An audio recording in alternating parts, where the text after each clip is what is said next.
You're listening to the Breakaway Breakdown podcast, where we bring you interviews with some of the top ropers in the country, news about what's going on in the fastest sport on dirt, training tips for you and your horses, and so much more.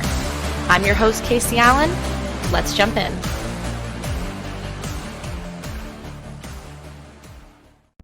Okay, guys, unless you've been living under a rock in breakaway roping land, you know that the battle for that last number 15 position to go to the NFBR was insane the last few weeks of the ProRodeo season. Okay, we had some of the best ropers in the game fighting it out for that qualifying spot. Now, it got really dramatic when Danielle Lohman pulled out a 1.8 second run to win Stephenville, Texas, just before the last few rodeos of the season. She won over $3,000 just off that run. After that weekend, it kind of came down to Danny and Josie Conner. Josie Conner was about $600 ahead of Danny, and she went all the way to Cumberland, Maine with Tonka and won both the rodeos back-to-back up there with 2.3 and 2.6 second runs to bring her total earnings to $48,138. And at that point, she had won enough to secure her position because Danny could not win enough in Fort Worth, Texas on the last day of the season to beat Josie out. Now, Josie just turned 19 years old a couple days after wrapping up her NFBR qualification, and I knew that her parents, Jade and Wendi Conner, had been on this insane roller coaster with her all year long. So naturally, I had to give them a call whenever it was official and get their reactions and just see what they've been through this season. And I was also very curious because Josie's had so much success at such a young age, yet she still always seems humble to be around. She always seems friendly inside, outside of the arena. You know, she takes care of business. And I've talked to her before about how she views rodeo as a business at a very young age. So I was curious, and I called Wendi and Jade to not only get their reactions, but learn a little bit about what they did to make Josie the competitor and person that she is today. I think you guys are really going to enjoy this short conversation I had with them. And hopefully you parents out there, it gives you some insight into what it takes to raise a great competitor and a great human being. Now, our Resist All rookie coverage has been brought to you guys all year long by the folks who really believe in the rookies, and that is Resist All. So if you're in the market for your next felt hat, now that the weather's getting colder, make sure to check them out.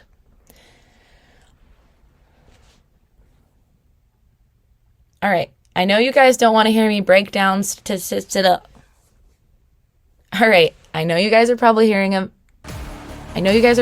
of hearing me talk, so let's just jump right in to this interview. Hello. Hey, Mama Conner. How are you? I'm pretty good. How are you feeling? We are great. We are actually headed on our way to Fort Worth. The traffic's pretty heavy, but we're trying to get there. Oh, geez. Who's with you guys? It's just Jade and I, and that's Josie's dad. Awesome. I get Mom and Dad on the same call? Yes. So how are you guys feeling? I know especially the last week has been crazy, so just kind of talk through what you guys and Josie have been through in the last week of rodeos. Probably today I would say relieved. The last 2 weeks we've driven more in the last 2 weeks than we have all year. I thought we had a pretty light schedule while we were out there. I didn't let her go too crazy entering, and but then long drive home and had to hit a couple rodeos in Arkansas out of the way that we might not have normally gone to, kind of trying to catch up. And then last week was just never, ever go to the 4 or 5 rodeos that we went to if we weren't trying to catch the 15th hole. I think we drove almost 3,800 miles last weekend, which is, oh my goodness, we haven't driven anything compared to that this year, and so that was definitely taxing. Wow, were you guys just like biting your nails every night waiting to hear how it went up in Maine? Yes, I was, and we didn't have very good service there. Her aunt was going to try to give us a play-by-play, but didn't get any service while she was in the stands, had to kind of walk back away from the arena. So we didn't find out for a minute or two to after she roped. I think, I can't speak for Wendi, I don't really get very nervous or anxious, only every now and then. But the few times that I have not been with her, like there in San Juan, I really get anxious just because I don't know what's going on. And I guess probably the safety aspect, just if something would happen, you'd always want to be there, you know? Yeah, for sure. Mama, how are you feeling? I would say all year I've been anxious because it feels like we have been behind all year from the start since she was a rookie and, you know, didn't get in at the buildings. And then when we left for California, I think we were like 48th in the standings. And it just felt like we've never really roped from behind like that, I guess, you know, in her short little career. And so as a mama, you're anxious all the time. I think I actually was pretty calm once she got to Cumberland, and once I knew her horse was there safely. I think her dad's instructions were like, go eat some lobster and have a little fun while you're in Maine. I hope we never have to go back. So I think I was finally kind of relieved once she was there safely and her horse was there safely. Awesome.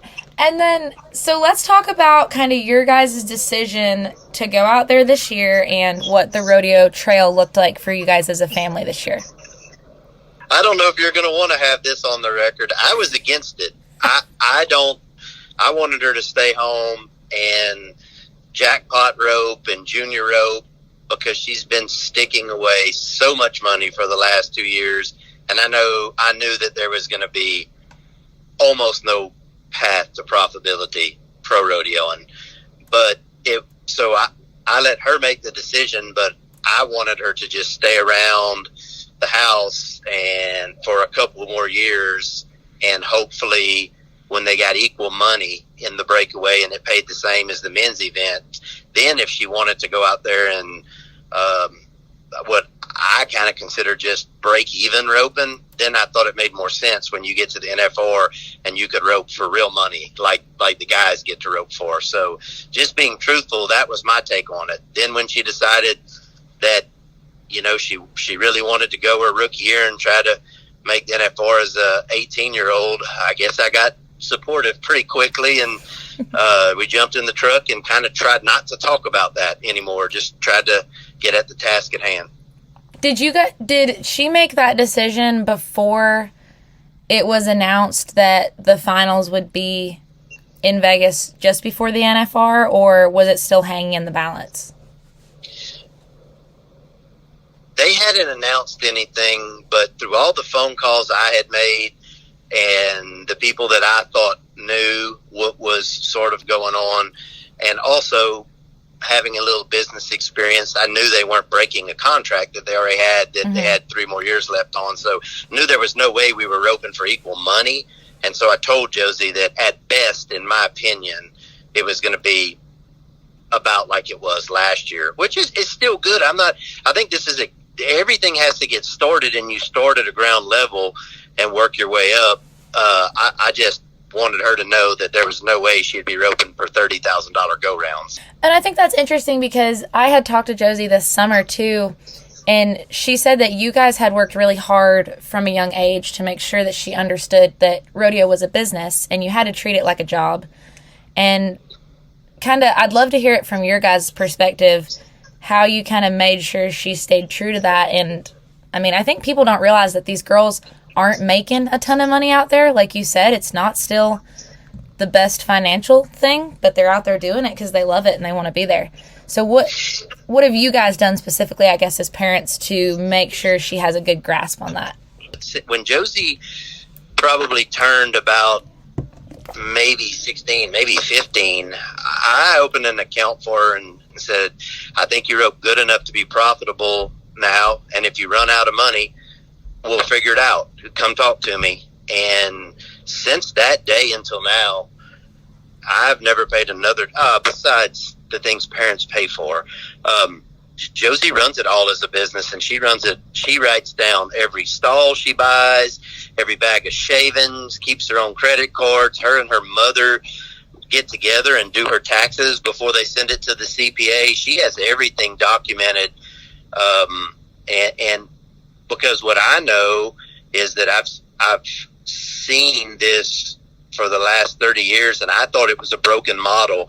I see so many successful ropers retire with no financial stability. And so I told Josie that I thought it was a broken model, that we had to do something to change that. And I have no idea if what we're doing is going to be right or not, but I knew that what the majority of people did wasn't going to work. And so we try to be very vigilant on keeping up with her expenses and, working with our partners, our sponsors, to make sure she's keeping up her end of the deal. So I think that's key. I don't know how that's the only way, in my opinion, a breakaway roper can even be ahead right now, unless possibly Martha's had a phenomenal year. I'm sure, she's making some money just on in arena earnings, but it's hard if you just don't have that type of magical season.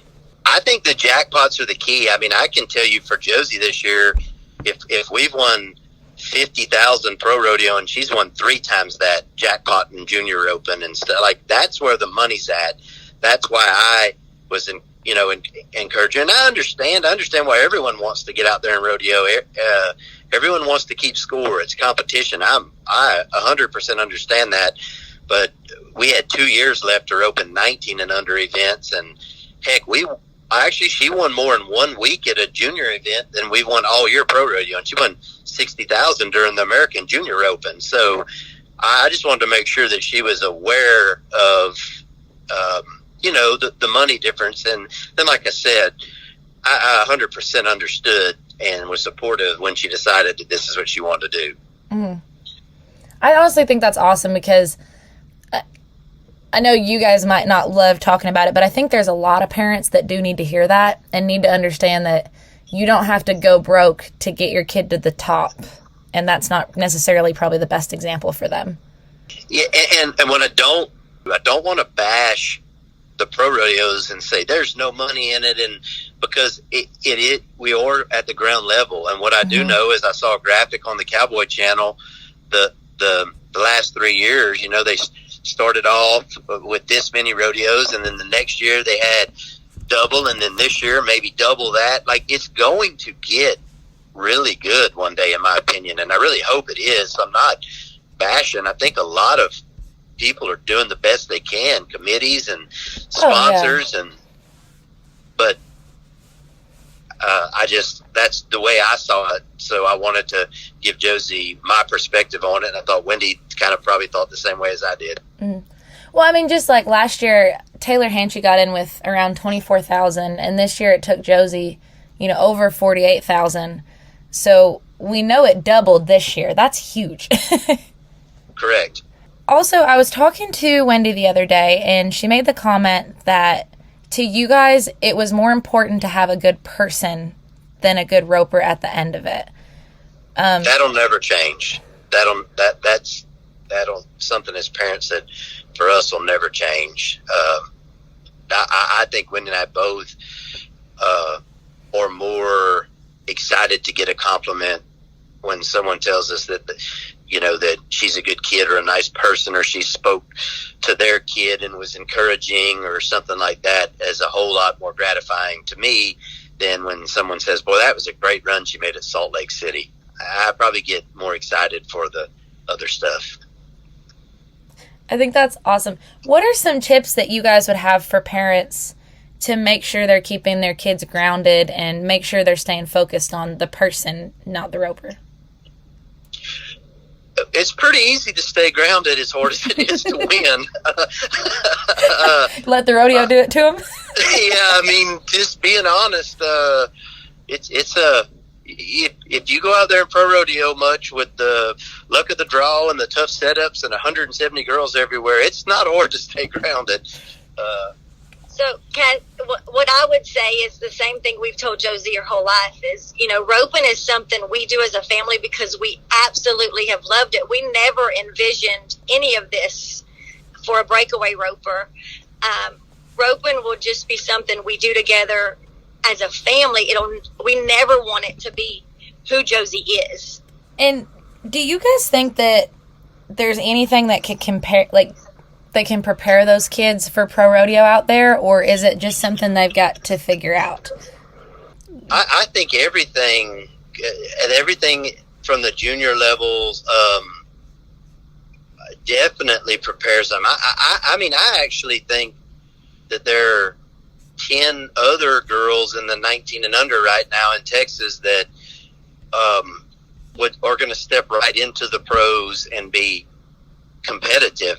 I'm not saying they're going to beat Martha Angelone every day by any means, but I mean, you saw Haley Williams stepped right in there, and Brady Good stepped in when she got out, and Jordy, like those younger girls, and I think guys too. Riley Webb's, Josie Connors, Harley Pryor's coming up. They've had the opportunity to rope in so many big money situations that I think that it's a fairly smooth transition into the pros. I will say Josie did struggle with that this year. She made 3 mistakes in 3 major short rounds that I wasn't expecting her to make, because it seems like she's been in so many of those tight situations in the junior events or even the big open ropings, high call, winning the BFI or the Oklahoma's Richest or any of that. And we struggled this year at the pros, so it is a little different. I think when you factor in the pressure of being at a pro rodeo, maybe being on TV, trying to keep score for the standings, I mean, I do think there will be a transition period. Riley Webb struggled with it some this year too. He looked like he figured it out pretty good by the end of the year. But I think there's so many youth events, those kids come in, I think they come in pretty polished as compared to 10 years ago. I think it'd have been more of a struggle because there wasn't so many big youth events. And so she had an injury partway through the season. What did that recovery process look like, and what made her decide to get back to it? Or was it just she was lasered in on the finals? I think so. After Salt Lake City, she had her good night at the WCRA, and then we stopped at Cheyenne the next day and did not have any luck. Calf ran, and she ran him a long ways and missed him. So she's probably a little bummed out about that, because Cheyenne was a big rodeo. If you could win 20,000 there, you could maybe coast for the rest of the year. And then at a youth event the next day, she was warming her horse up, and it slipped, trotting a circle, and broadside and fell on her. Broke a bone where the big toe connects to the foot. It broke, clean break, and it broke it into the joint right there. And so, and sprained her ankle. So we came home. They put her in the air cast, and first 2 weeks she didn't say much about it because it was I think a lot of discomfort. And then about the 3rd week is when I think Clay Smith was on TV roping in a cast, and it was just got unbearable after that for about 3 days. And finally I told her to go outside and rope on the iron horse, similar to a speed trainer, and see if she could put some weight in her walking boot. And so she could, and we ran 2 calves at home, and we left the next day. And then we roped for 3 weeks. So 3 weeks at home, and then roped 3 weeks in the walking boot. And she really struggled in the boot the first 2 weeks for sure. She couldn't stand up very good, and she was missing and foul roping a lot of calves. She really kind of struggled. So luckily we got a couple checks, but not many, but she really did struggle for those two weeks in a boot. So we're blaming Clay Smith for it. That jerk. That when she saw that night on TV, that she was pretty much, and then also I think they kind of passed her up in the rookie that week, maybe. And I think that was the week she got bumped. And so, yeah, she hadn't said too much up until that point, but she probably got bumped in the rookie, and Clay won Dodge City, and yeah, it was kind of pretty much it's time to go from there on out. So was there a mental change that pulled her out of it, or was it not having the pain in her foot as much? I don't know. You mean to actually start her winning? No, yeah, like when she was not having luck and then turned it around a little bit. So I don't think that it was too painful. I don't. I just think that Breakaway, especially when you weigh 80 or 90 pounds like Josie does, is so much fundamentals, and you have to have stirrup pressure, and you have to be up in the front of the saddle, and you have to use your legs and your core and everything to get the rope to the calf because she's so small. And she just couldn't do it, honestly. If you would go back and watch some of those videos, she's blown back in the back of the saddle, and we missed like 3 calves the first week, and they all hit in the middle of the calf's back. Like didn't have enough strength kind of to get it there. And I'm not trying to make an excuse. Oh no, was she holding the horn or anything, or was she trying to rope her normal style? She tried to rope the normal style, and the Dutch horse, it just wasn't working. So I suggested that she get back on Tonka, and she kind of got on him the week of San Juan and got a check or two, just because he was a little more free running and he was smaller, easier for her to ride.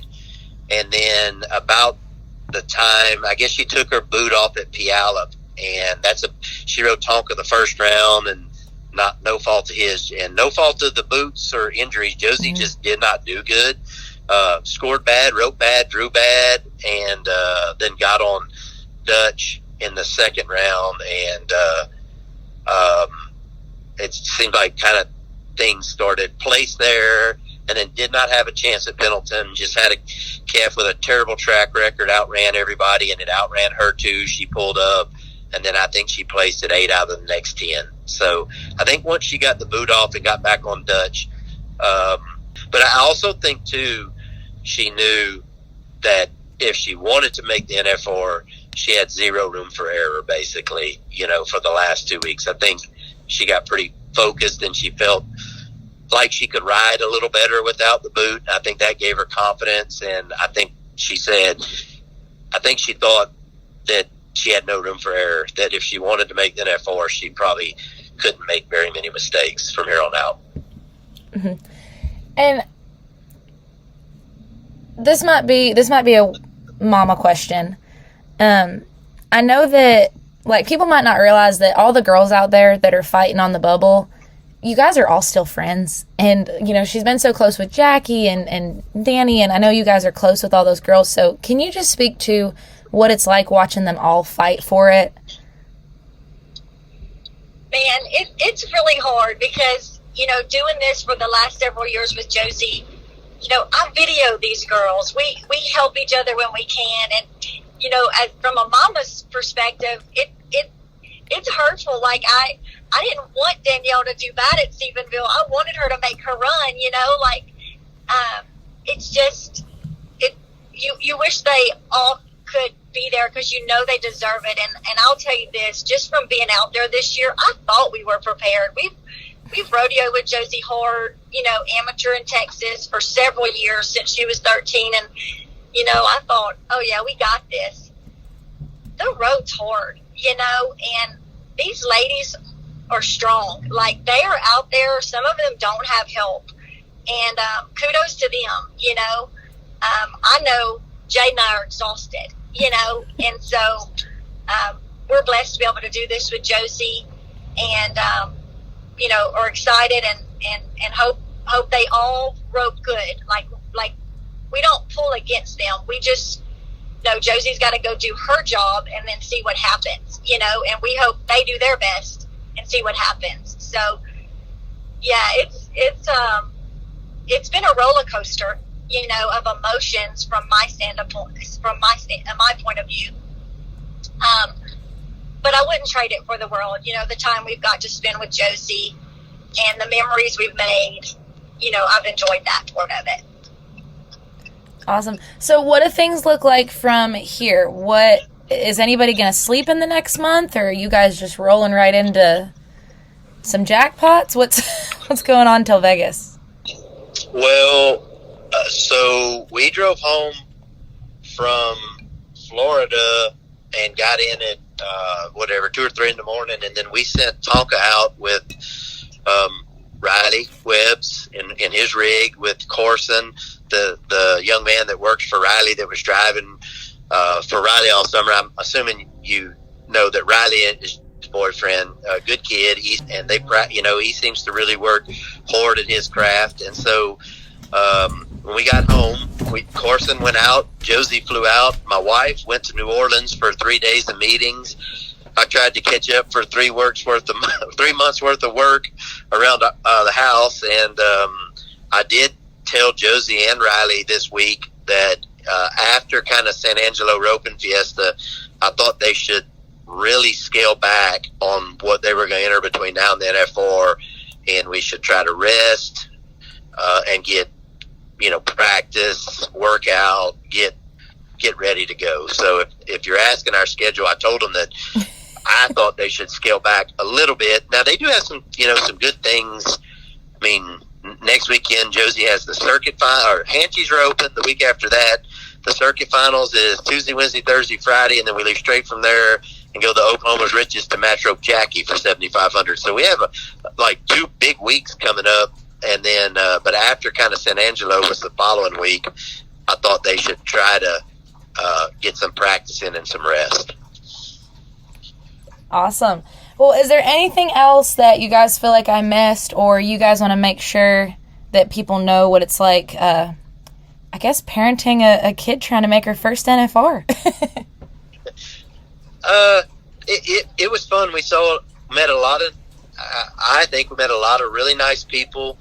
A lot of people were very gracious and opened their homes and their arenas and let us stay there. And we didn't practice a whole lot, but it's hard to do it without, very nice of a lot of people to let us just stay at their place and plug in and wash clothes and eat and rest, and met a lot of good people and saw a lot of very pretty places. So, I mean, it was definitely a stressful year for us and long. We were away from home a lot, but I really enjoyed it. I thought we met a lot of nice people and got to see a lot of cool stuff.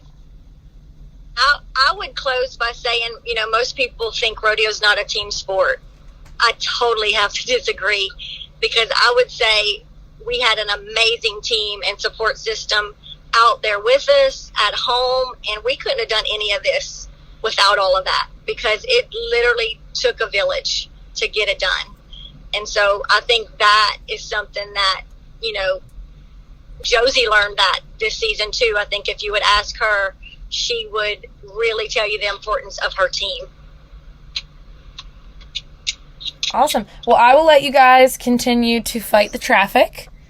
And thank you so much for taking the time to talk to me today. I know you guys are pretty worn out, so. No, thank you. All right. Well, I'll talk to you soon. Okay, girl. See you later. All right. I hope you guys really enjoyed this conversation. I have a ton of respect for both Jade and Wendi Conner. Jade is an outstanding trainer, competitor, businessman. Wendi is a career woman and one of the biggest hearted people and such a great mom. So I have a lot of respect for them. I hope that you guys enjoyed that conversation. And gosh, it is time, guys. We are getting ready for the NFBR. This is happening. Make sure to check out a link on our site, breakawayropingjournal.com, to get your tickets.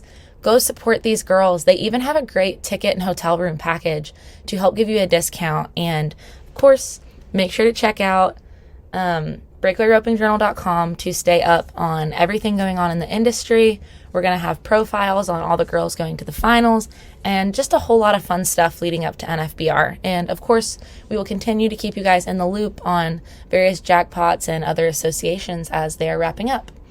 So since we're talking about business smarts, I do want to make sure to tell you guys that Josie is one of our breakawayroping.com coaches. So check out breakawayroping.com for a lot of videos on how, Josie became fundamentally the roper that she is and the things that she has done with her roping and her riding to get to the level that she's at. Like I said, talking about business smarts, the cost of breakawayroping.com is less than what it would cost to get a lesson with somebody like Josie. And you can start it off with a free trial. So check it out, and we will be back soon with a full episode. Thanks so much, you guys.